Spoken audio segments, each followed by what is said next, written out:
نماز عشاء کے بعد ہم تمام کے تمام ابھی ایک جنازے کی نماز پڑھ کر فارغ ہوئے تو اچانک اعلان ہوا کہ نماز کے بعد ایک جنازہ بھی ہے، تو فوراً ذہن پورا کا پورا ڈائیورٹ ہو گیا۔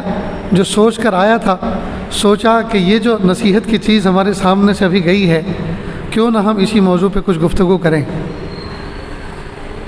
حضرت عمر فاروق اعظم رضی اللہ تعالیٰ عنہ نے اپنی انگوٹھی پر لکھوا رکھا تھا، کفا بالموت واعظا، موت نصیحت کے لیے کافی ہے،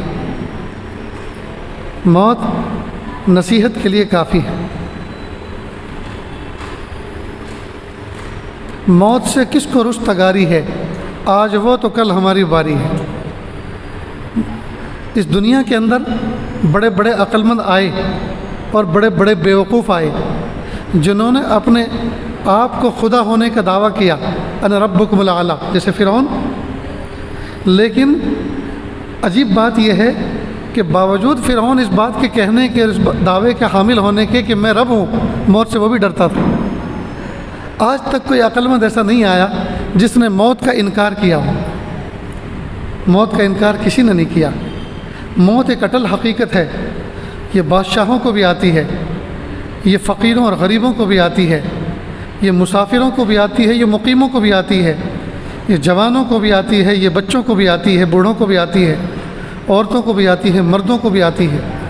اگر موت کو مال و دولت کے ذریعے سے ٹالا جا سکتا تو امیروں کو کبھی موت نہ آتی، بادشاہوں کو کبھی موت نہ آتی۔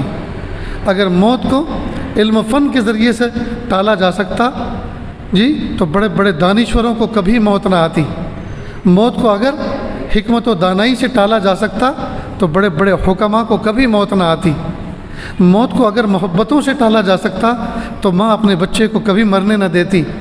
موت کو اگر وفاداریوں سے ٹالا جا سکتا تو وفادار بیوی اپنے شوہر کو کبھی مرنے نہ دیتی۔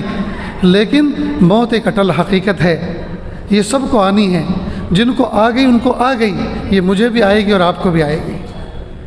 لیکن کمال یہ ہے اور عقل مندی یہ ہے کہ موت مرنے کے بعد کی زندگی کے لیے ہم کچھ تیار کر کے رکھیں۔ الکیس من دان نفسہ وعمل لما بعد الموت، مرنے کے بعد کی تیاری جو بندہ زندگی میں کرے اس کو تو عقل مند کہا گیا ہے، اس کو عقل مند کہا گیا۔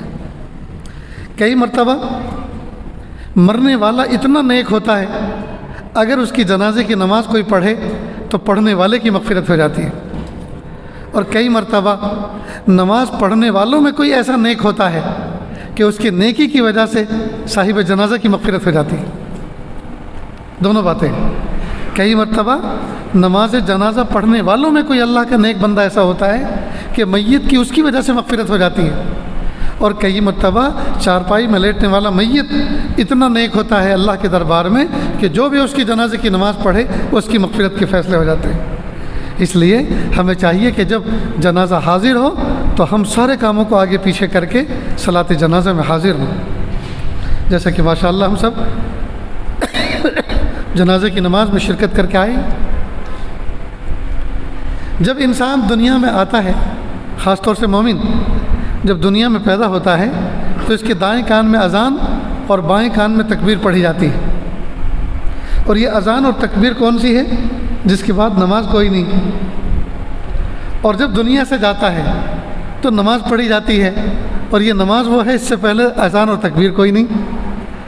معلوم ہوا جنازے کی نماز کی اذان اور تکبیر پیدائش کے وقت ہو جاتی ہے، اور پیدائش کے وقت جو اذان اور تکبیر کہی گئی اس کے بعد جو پورا وقفہ حیات ہے، وقفہ زندگی ہے، یہ گویا اذان اور نماز کے درمیان کا وقفہ ہے۔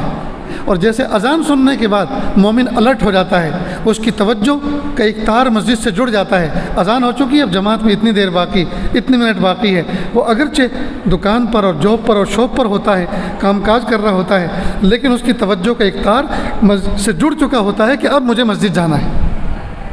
تو جس طرح اذان سننے کے بعد بندہ نماز کی فکر کرتا ہے، مومن کو چاہیے دنیا میں آنے کے بعد جب اذان اور تکبیر ہو چکی تو اب وہ نماز کی تیاری کرے۔ اور کون سی نماز؟ نماز جنازہ۔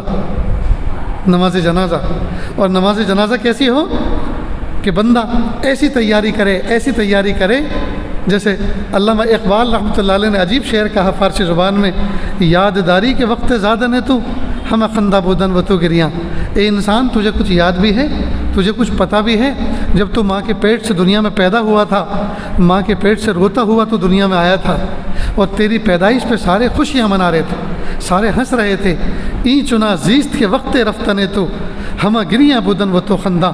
اب تو اللہ کی محبت میں ایسی زندگی گزار کہ جب دنیا سے تیرے رخصت ہونے کا وقت آئے تو تیرے لبوں پر مسکراہٹ ہو اور ساری دنیا رو رہی ہو۔ یعنی پیدائش کا بالکل الٹا، پیدائش کے وقت سب ہنس رہے تھے اور تو روتا ہوا دنیا میں آیا تھا۔ اب تو دنیا سے اتنے اچھے اعمال کر کے جا اور ایسے اللہ کو راضی کر کے جا کہ جب دنیا سے تو جائے تو تو خوشیوں کے ساتھ مسکراتے ہوئے جائے اور ساری دنیا جو تیری پیدائش پر ہنس رہی تھی وہ روتی رہ جائے۔ یہ کہنا تو آسان ہے، اس کے لیے پوری زندگی کے مجاہدے درکار ہوتے ہیں، پوری زندگی کے مجاہدے درکار ہوتے ہیں۔ بغداد کی سڑکوں پر ایک چھوٹا سا بچہ روتے ہوئے جا رہا تھا، پیچھے پیچھے کسی جوان العمر یا ادرانی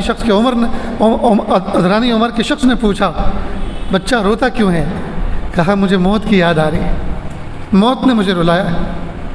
کہا رے بچے، ابھی تو چھوٹا سا ہے، ابھی تو جوان ہونا باقی ہے، ابھی تو تیری شادی ہوگی، ابھی تو تیری آل اولاد آئے گی، اس کے بعد دنیا سے جانے کا وقت آئے گا، ابھی سے اس عمر میں اور آپ کو موت کی فکر لگ گئی۔ بچہ کہنے لگا انکل آپ اپنا کام کرو، آپ مجھے تسلی نہیں دے سکتے، آپ مجھے اس طرح سے نہیں بہلا سکتے۔ میں نے بارہا اپنی ماں کو دیکھا ہے، بارہا میں نے اپنی ماں کو دیکھا ہے کہ وہ چولہے میں بڑی لکڑی جلانے سے پہلے چھوٹی لکڑیوں کو سلگاتی ہے۔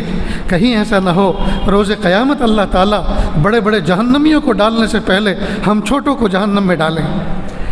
جی مجھے موت کی یاد آ رہی ہے، مجھے آخرت کی یاد ستا رہی ہے۔ ایک زمانہ تھا کہ چھوٹے چھوٹے بچوں کو فکر آخرت لگی ہوئی تھی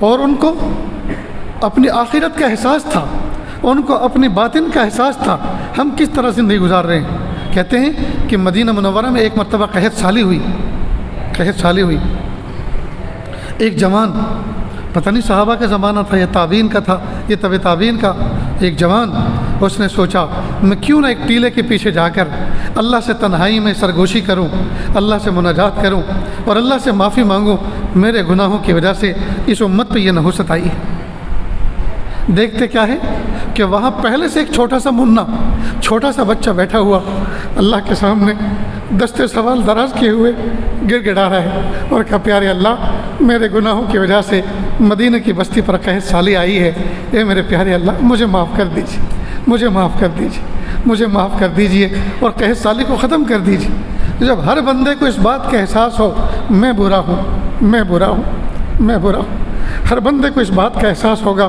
تو بتائیے پھر یہ معاشرہ کتنا نیک بنے گا۔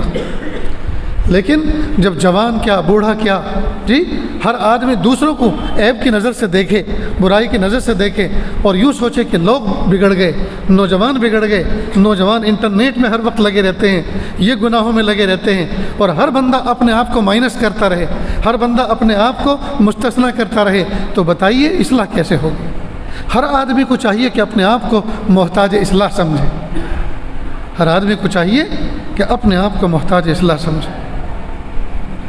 میرے ایک استاذ تھے جن سے میں نے صرف کی کتابیں پڑھی تھی بچپن میں، امریکہ کے اندر کسی علاقے میں وہ رہتے تھے، ابھی چند مہینے پہلے انتقال فرما گئے، اللہ جنت نصیب فرمائے۔ ان کا کام تھا جیلوں کے اندر قیدیوں کی اصلاح کرنا، قیدیوں کے سامنے، مومن قیدیوں کے سامنے جی ایمان کی بات کرنا، فکر آخرت دلانا اور جرموں کی سزا کا احساس دلانا، اللہ کی پکڑ کا احساس دلانا۔ تو مذہب کی بنیادوں پر گویا مجرموں کی اصلاح کرنے کا ان کا کام تھا۔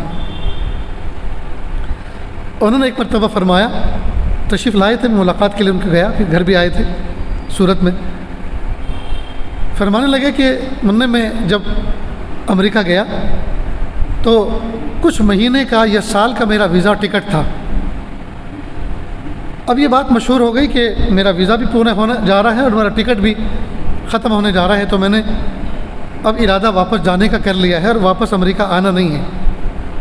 تو کسی پاکستانی ڈاکٹر کو پتہ چلا کہ امام صاحب یہاں سے تشریف لے جا رہے ہیں، تو وہ نماز پڑھ کر میرے استاذ کے حجرے میں آئے اور آ کر کہنے لگے مولانا میں نے سنا ہے کہ آپ امریکہ چھوڑ کر واپس جا رہے ہیں وطن؟ کہ جی آپ نے صحیح سنا۔ کہ سنو ایک بات، میں ڈاکٹر ہوں میں ڈاکٹر ہوں،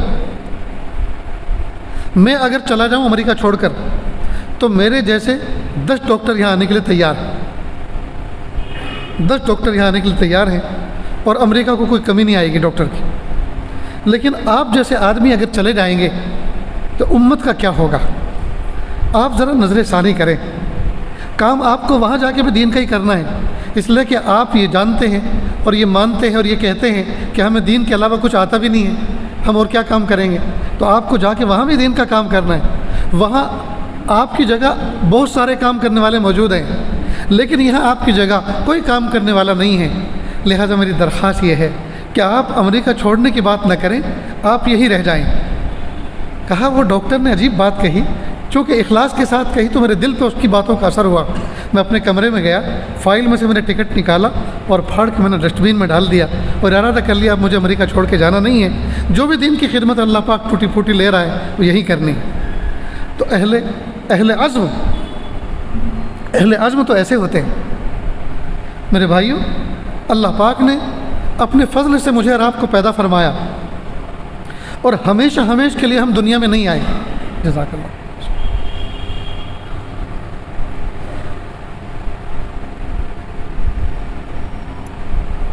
بارک اللہ۔ ہمیشہ کے لیے ہم دنیا میں نہیں آئے، ایک لمیٹیڈ زندگی لے کر آئے ہیں۔ پتہ نہیں جو گزر گئی وہ زیادہ تھی، یہ جو باقی ہے وہ زیادہ ہے۔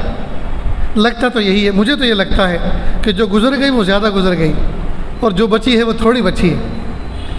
اب تھوڑی سی زندگی میں گزری ہوئی زندگی کی تلافی بھی کرنی ہے اور آنے والی زندگی کی تیاری بھی کرنی ہے، جو بہت مشکل کام نظر آ رہا ہے۔